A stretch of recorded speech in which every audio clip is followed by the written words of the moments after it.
Chances are that at one point or another, you found yourself stuck at home and needing to earn some money. And if you're watching this video around the time that it was uploaded, then there's a good chance that this is one of those times. The good news is that there are ways to make money from home. Everywhere you look, you'll see claims that sound way too good to be true. The truth is that making money at home is much like making money in person. The amount you can get is going to depend not just on how hard or long you work, but also on a mix of your experience, qualifications, choices, resources, and luck. In that sense, it's important that you get a reasonable idea of your earning potential and keep it in mind when considering your goals. Are you trying to replace a full-time job? Or do you just need a little extra spending money? Whatever your intentions, we're going to keep things as general as possible in this video. That means that we're not going to talk about personal investment management, traditional work-from-home employment opportunities, or in-person gig economy jobs. A lot of the jobs that are available have low barriers to entry, with the only requirements being access to the internet and a computer, or in some cases a phone. Among the most well-known of these opportunities is Amazon Mechanical Turk, or MTurk. Using this platform, Amazon crowdsources larger projects from third parties into microtasks that are still too complicated for automation. These are typically very simple, like filling out questionnaires or filtering images with certain objects in them. There are many other sources of work though, with some popular companies including Prolific and Respondent, which serve as intermediaries for things like research surveys and focus groups. Of course, this just scratches the surface. Some people work through similar platforms to test games, for example.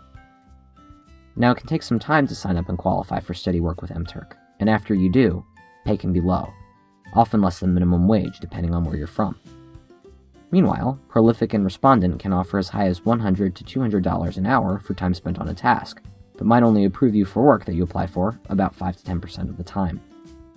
On the whole, most people who do this kind of work do it part-time, and usually make less than $1,000 a month. Of course, depending on your goals and where you live, this might be exactly what you're looking for, though be sure to check on availability in your country. There's one other opportunity that's a bit more restrictive. However, if you meet the criteria, teaching English online, especially to children, is arguably one of the best online work opportunities. This industry has exploded over the last decade or so, mostly due to the rise of middle and upper class families in China who want their kids to learn English. Generally speaking, companies provide a platform for classes over video, where teachers list their availability and students choose who to sign up with. VIPKid is probably the most popular one, but there are many others. This work has a lot of advantages. For one thing, the pay is relatively good, with 30 minutes getting you anywhere from $6 to $10. The companies that manage this work also often have fairly rigid structures, which on the plus side means that they provide all teaching materials. You just have to follow the plan provided. To do this work, you almost always need to be a native speaker of English, usually of the North American variety. Oddly though, many of these companies don't require any kind of English or teaching certification. However, they almost always require a bachelor's degree, in any field. While this option is probably easier and more accessible than many others, there are still plenty of other English teaching opportunities out there, especially if you're willing to put more work into networking and lesson planning. This is a good option for those who might be disqualified from working with some companies because of minimal teaching experience, no degree, or a non-American accent. Now, no matter the capacity in which you teach English online, you'll obviously need a decent microphone and webcam, as well as a reliable and consistent internet connection. Aside from this, it's important to keep time differences in mind. For example, if you're teaching someone in Asia, classes will probably have to be early in the morning or late at night.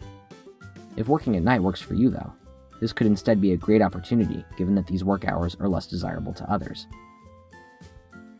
There are other opportunities that tend to be more academic. The best example of this is probably with text editing and proofreading for non-native speakers. Some of the biggest entry-level companies for this work specialize in English language editing specifically for researchers who do not speak English as a first language. For example, an ecologist in, say, Brazil, writes a paper in English for publication in an international journal. Since English isn't his first language, a native speaker needs to come in and clean it up.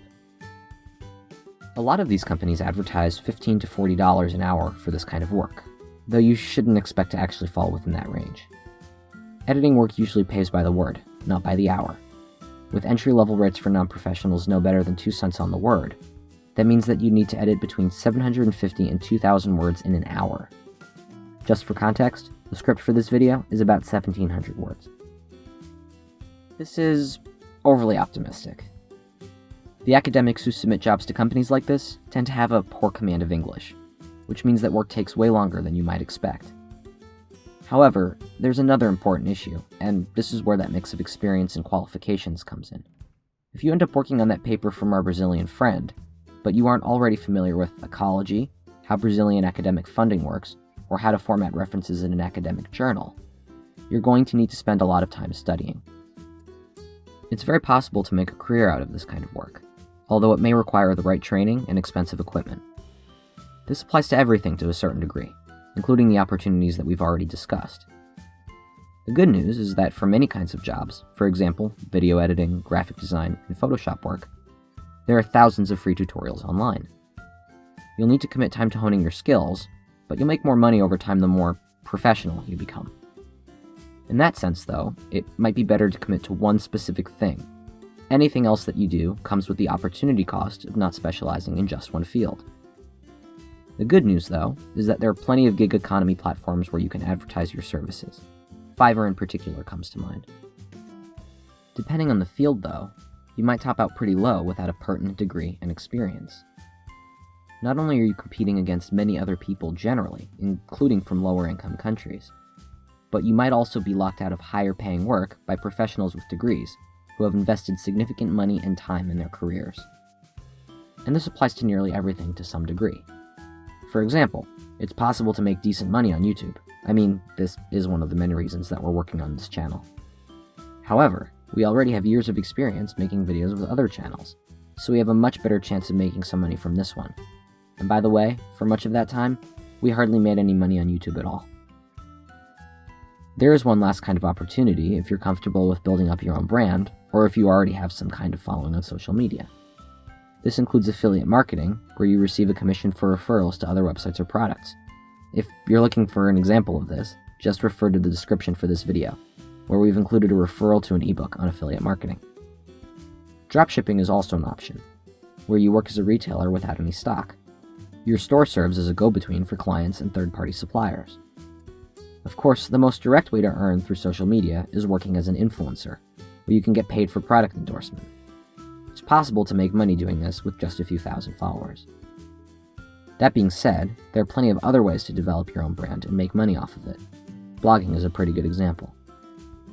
Overall, making money from home is doable, but it can be very hard, and if you're looking to do more than just supplement some of your income, you're going to need to make a serious commitment and be prepared to spend a long time making nothing at all.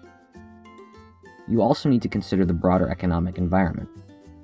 If you're starting this up when a lot of other people are also stuck at home, this is going to be even more difficult than usual. In that sense, developing work online when times are good is a really good idea. When times are bad, it'll be much easier to expand what you already have than to start from scratch. On top of all of these opportunities, there are still plenty of other things to do around the house that can lower your expenses, or else give you the opportunity to make more money in the future. We'll talk about this in future videos. In the meantime, if you're interested, feel free to check out our Patreon page. This is one other resource that we didn't mention, where people donate money to content creators in order to provide them the support to make more content. We hope you found this video useful. Thanks for watching.